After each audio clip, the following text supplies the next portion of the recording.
Cette vidéo t'explique quelles sont les propriétés des nombres trigonométriques.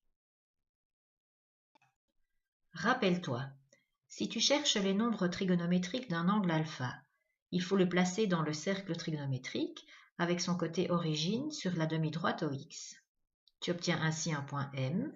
Sinus alpha est la hauteur du point M, cosinus alpha est la position horizontale du point M. Ceci peut se faire quel que soit l'angle alpha.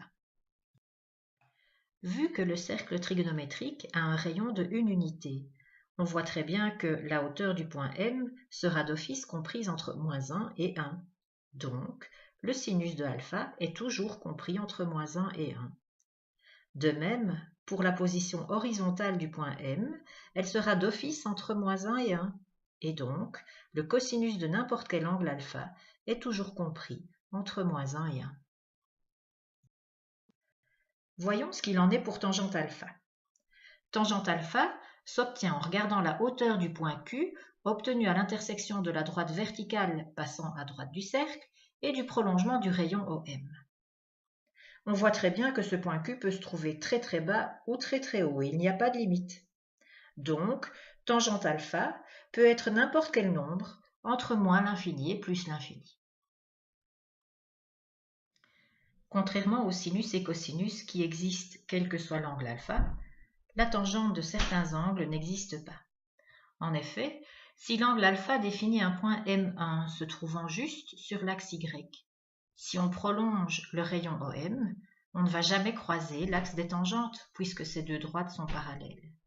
C'est exactement le même problème pour la position M2. Le prolongement du rayon OM sera parallèle à l'axe des tangentes et donc on ne pourra pas obtenir de point Q. Conclusion, si M aboutit sur l'axe Y, tangente alpha n'existe pas.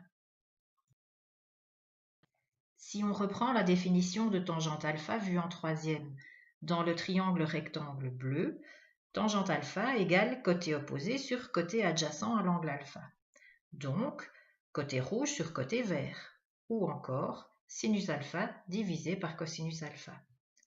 Donc, pour déterminer la tangente d'un angle, si on connaît son sinus et son cosinus, on peut simplement faire cette division.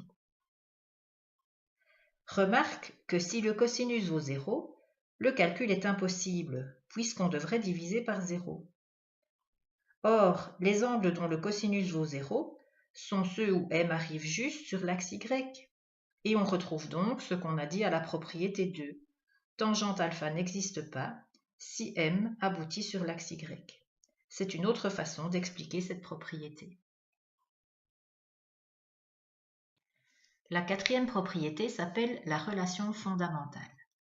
Elle nous donne un lien existant toujours entre le sinus et le cosinus de n'importe quel angle alpha. Quel que soit l'angle alpha, le sinus de alpha au carré plus le cosinus de alpha au carré donne toujours 1. Cette relation est assez simple à démontrer.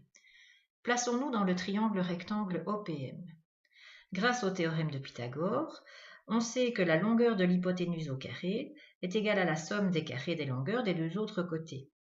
Donc, la longueur OM au carré est égale à la longueur MP au carré plus la longueur OP au carré. Mais la longueur de EM vaut 1, car c'est le rayon du cercle trigonométrique. La longueur de MP égale au sinus de alpha, c'est le côté rouge.